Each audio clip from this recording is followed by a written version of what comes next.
Hi everyone, and welcome to our final programming lecture in BINF151 on file input-output, which is also known as file I/O. If you have not done the pre-reading for this lecture yet, please pause the video and do that first. Once you are done, come back to the video and we can talk about all the great ways that we can read data in from files and write data to files.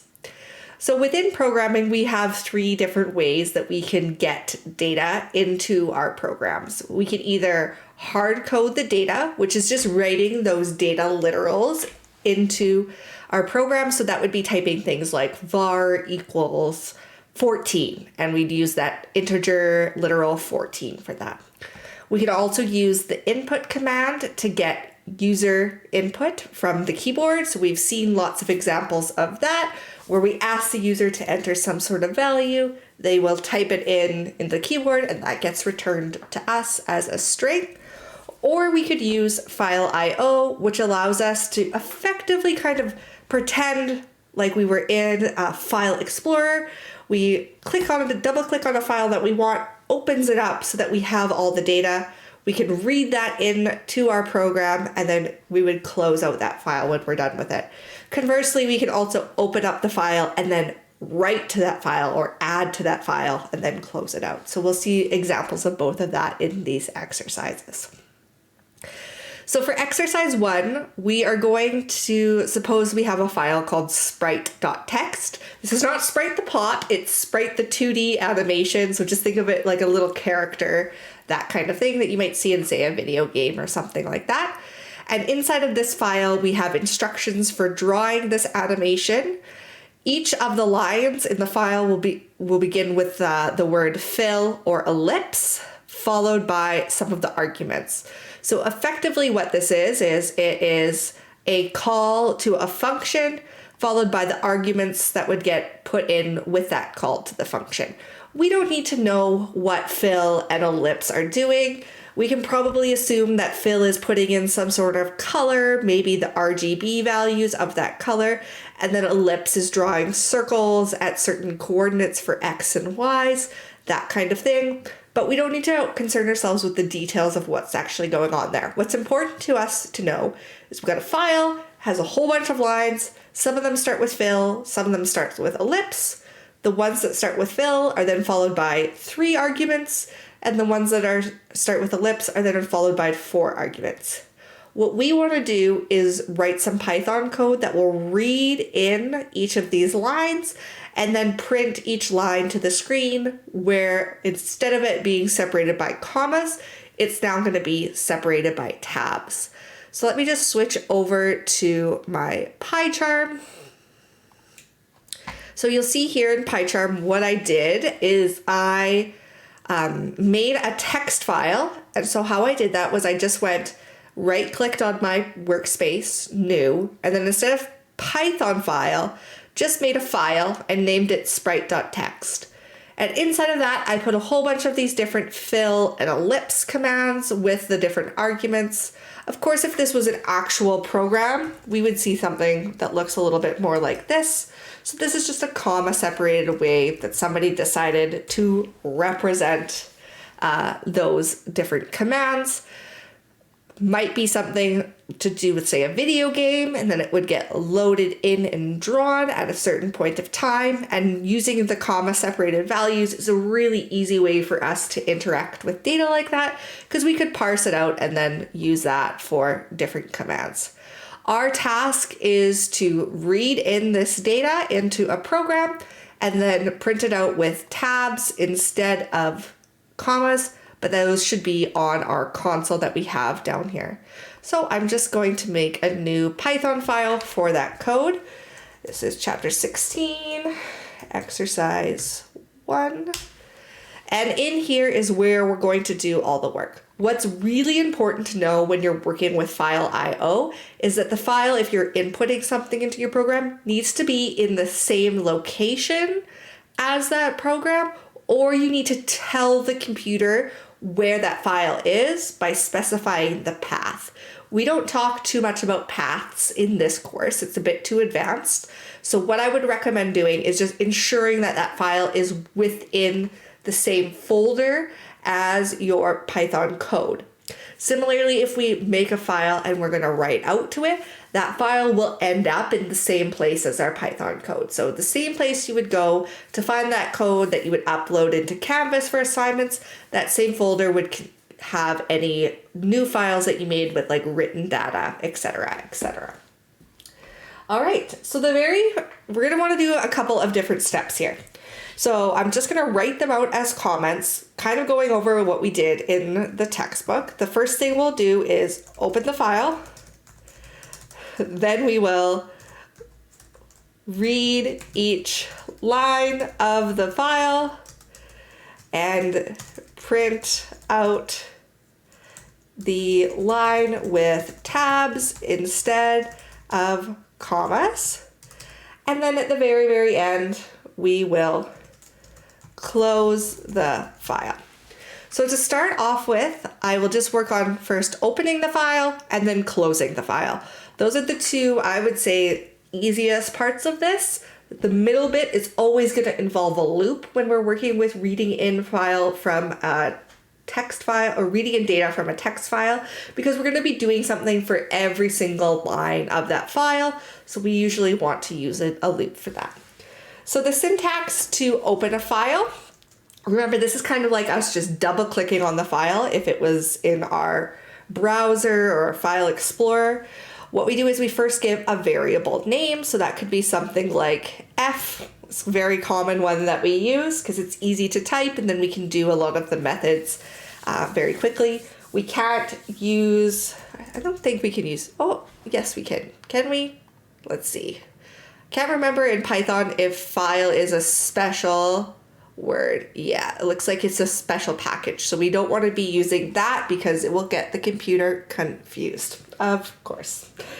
So the keyword to open a file is open. Thank you, Python, for being in relatively plain English. We love that.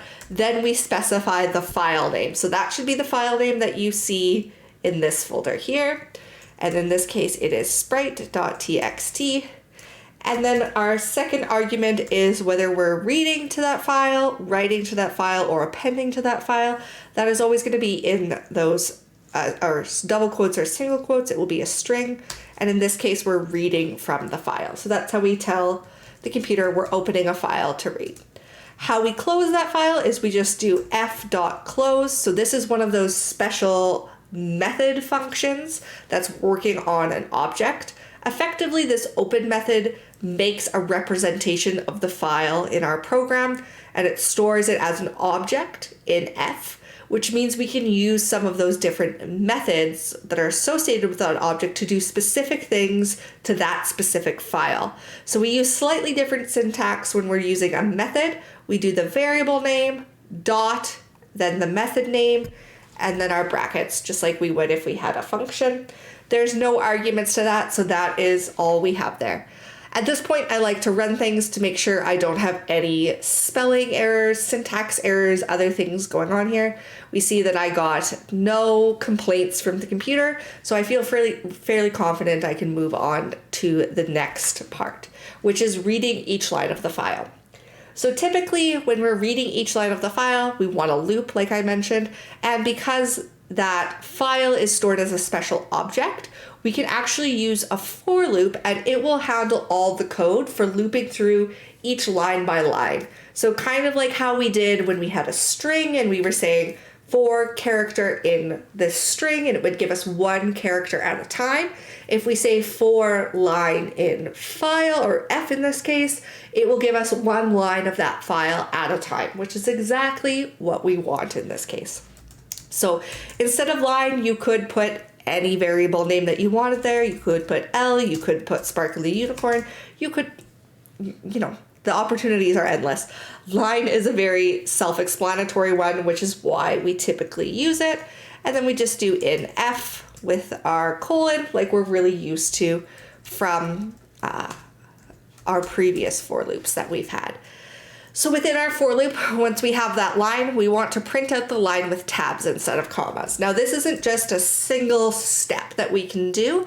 What we first need to do is remove the trailing white space or that new line character, that enter character on that line. We then want to separate it out by its commas, so we get rid of those commas, and then we will be printing it out with the various tabs in there as well. So there's kind of 3 different things we're going to do. When I go back to sprite.txt, I'm going to worry just about the fill commands for now, and I will worry about the ellipse command second. So the fills are going to have 3 arguments after it. So the very first thing we should do is we should remove that white space. So I'm going to make a new variable called data that will just store that line's data within that iteration of the for loop. I'm then going to use that rstrip function that we talked about in the textbook. And remember, this can be used to remove all sorts of characters. You just specify them within those double quotes there. It can remove all white space at the end of the line if you just leave that blank. And in this case, we want it to remove that new line character, or what would happen when you press enter. And in order to represent that in the computer, we do \n, and that is our new line character. So that's going to get rid of the enter key. So if I, for sake of argument, just print data here like this, I expect to see all of the lines that I have in sprite.txt, and I'm going to get rid of the new line that print automatically puts, because otherwise it won't look like we did anything. And we'll see if we just get this all on one single line. So if we run this, you can see we get this whole load of gibberish. If I get rid of this rstrip line and then I run this, I get, I have to actually change this because I got rid of where I defined that variable, so it's all mad at me. But you see, when we get rid of that line, then we get everything looking kind of like it did in that file. So we still have that new line character, even though we got rid of the one that would automatically get put with print by getting rid of that there. So I'm going to bring this back, and I'll get rid of this line now here. Our next step is we're going to want to get rid of all of these commas that we see in here. So we don't want to print those out. We actually want tabs instead. So our brains might automatically be jumping to saying, let's just search and replace commas for tabs. But we actually have to break those down into the different steps when we're doing this with programming. So what we can do is we can use the split method, which is a string method that we learned about early on in the class. And what that's going to do is it's going to say, take a string, which in this case we could use that string of data, which would be like one line of our program here without the new line character.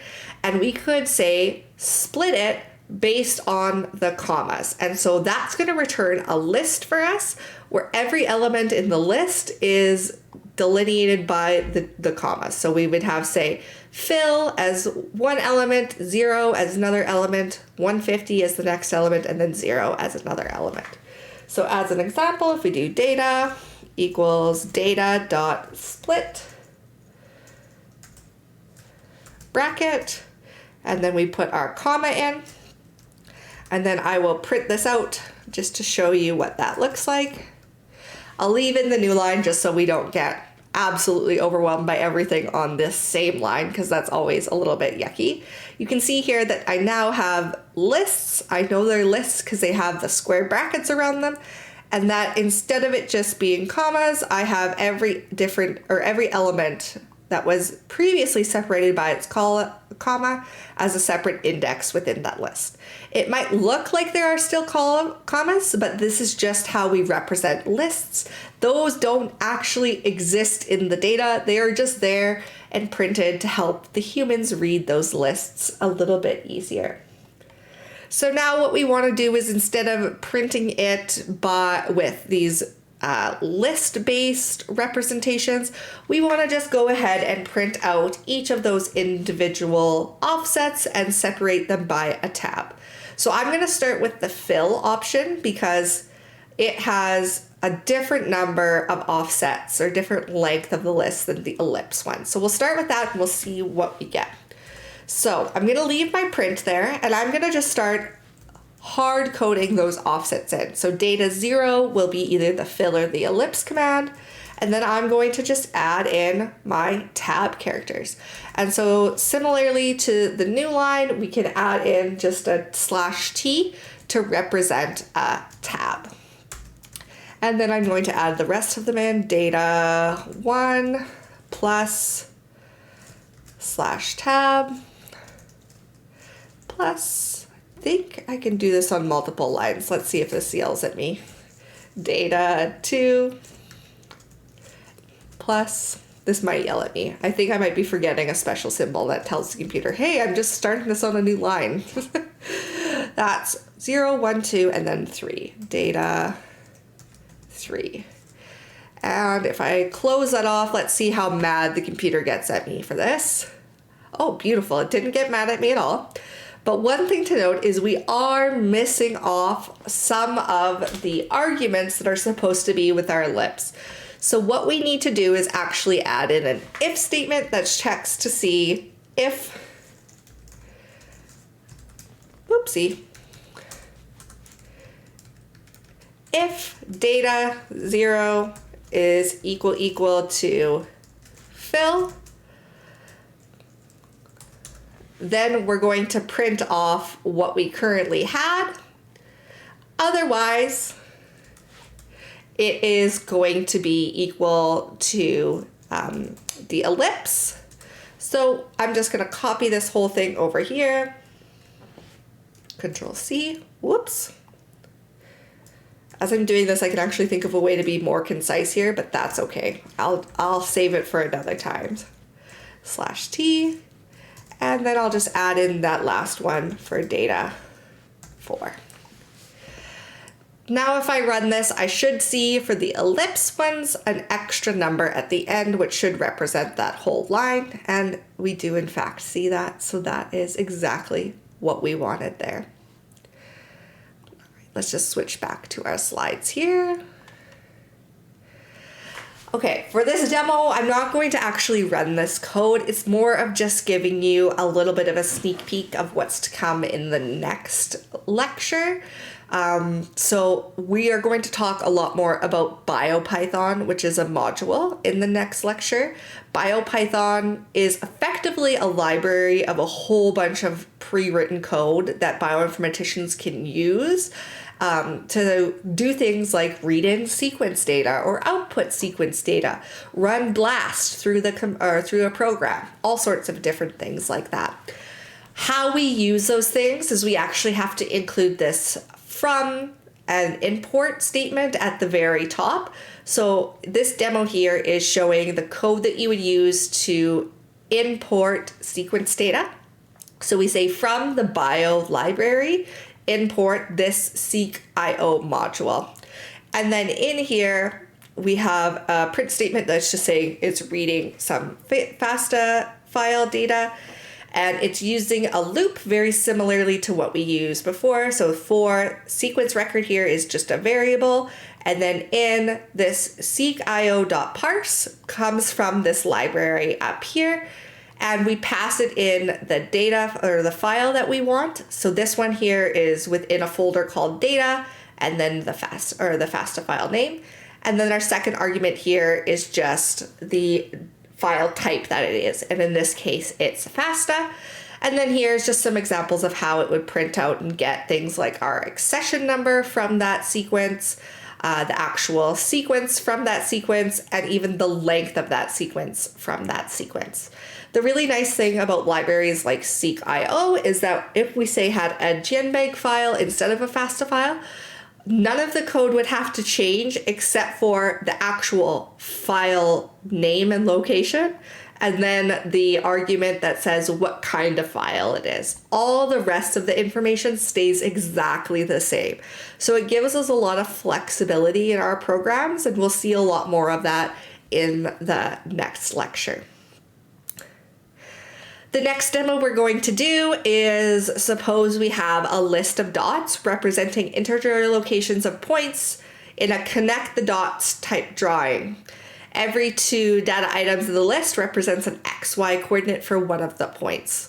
we want to write a Python code which writes the puzzle's dot coordinates, so one XY pairing per line, to a file called puzzle.1.txt. So just as a reminder, this is assuming that we have some kind of grid like this, where we have, oopsie, and I'm going to have, oh goodness, this is just a mess. I hate Adobe sometimes. Let me just delete these and then we'll get another beautiful line and then I can draw a beautiful connect the dot picture. So on our X and Y coordinate, we have our X axis, which goes horizontal, and our Y axis, which goes vertical. We can represent a dot on this axis if we draw out our tick marks. We're saying one tick mark is worth one value, one unit value, whatever that might be. So this would be things like 1, 2, 3, etc. And so would this be, if we have a dot that is right here, we can say those XY coordinates would be 1, because we just go up from that line, and 1. So we'd have a value of 1, 1. Similarly, if we had something that was over here, we would again, what is our X value? In this case, it's 3. And our Y value in this case is still 1. So it's just kind of a flashback to math class.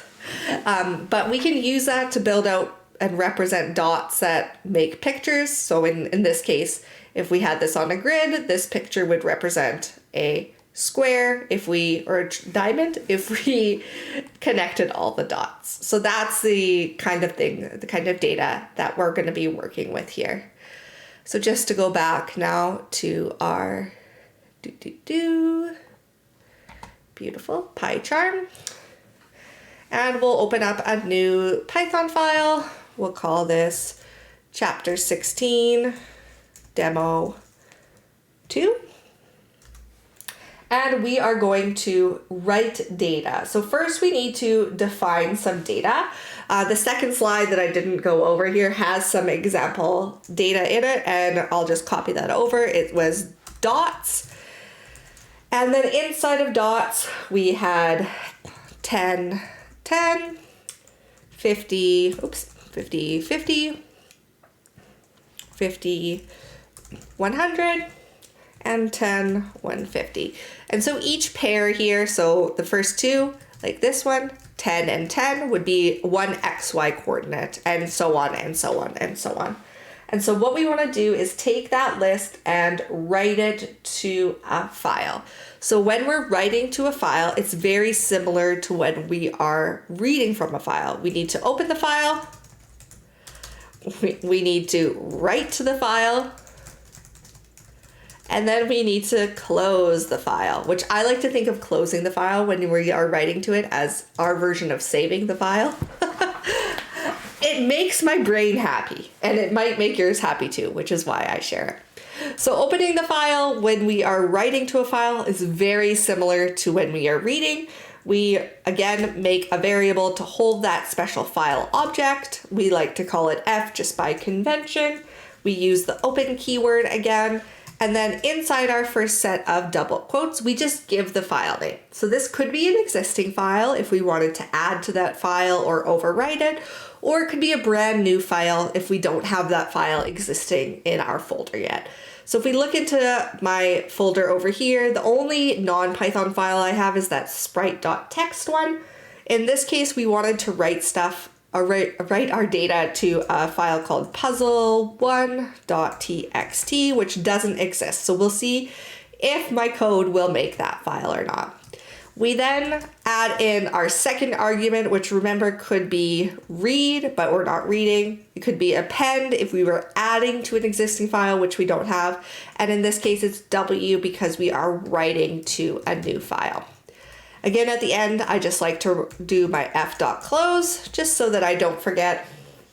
Makes me happy. I like to run things, as you all know, after I've written some code to make sure it's working as expected.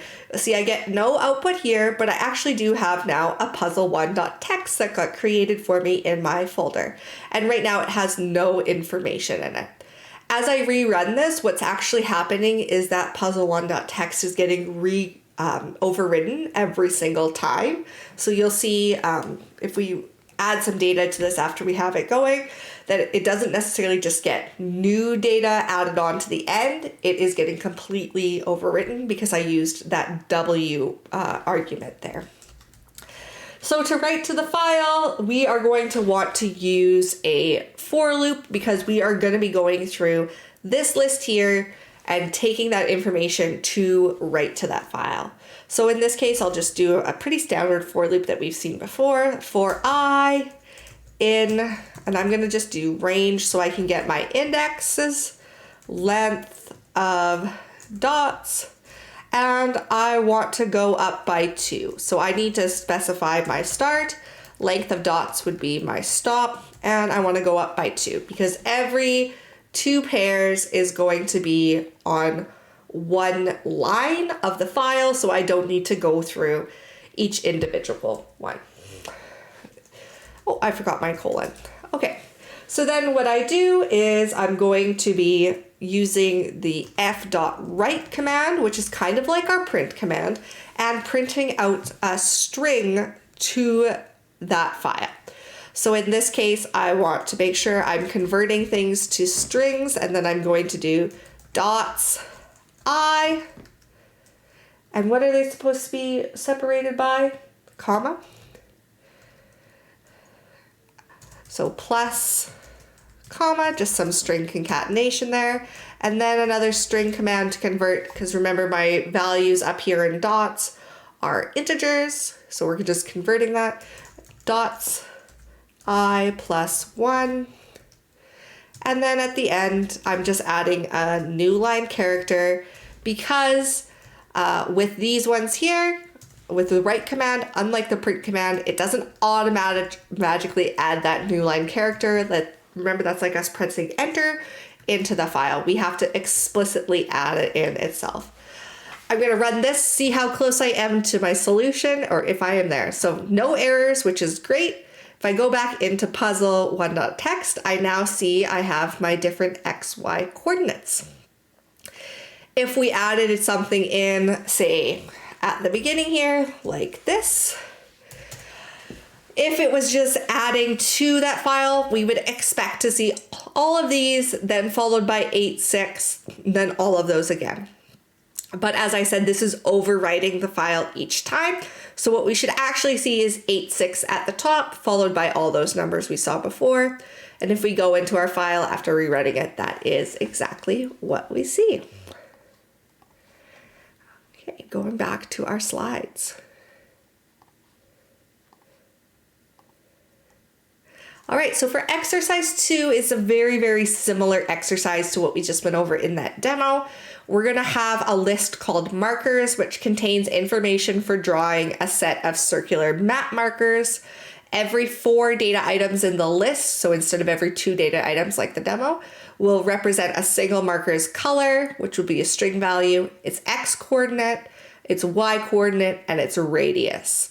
The task here is to write some Python code, which will write all marker descriptions to a tabular file like we saw before, but this one will be called markers.txt, such that each description is on its own line. So here's an example of what that input could look like. So you'll see each of these 4 consecutive items in the list represent 1 marker, and in the output markers.txt data, we would expect all of those things to be on a separate line. Since this is so similar to the demo, I really would like you to try to do this one on your own. You can check the solution that is posted to see how close you get. If you're getting stuck on anything, please reach out. You can be posted in the discussion boards, come to help hours. You knew I couldn't get through a video without asking y'all to come to help hours, right? Come to labs, etc., etc. But it is very similar to the demo. So you can go back, you can watch that and see how close you can get to that solution. Happy coding.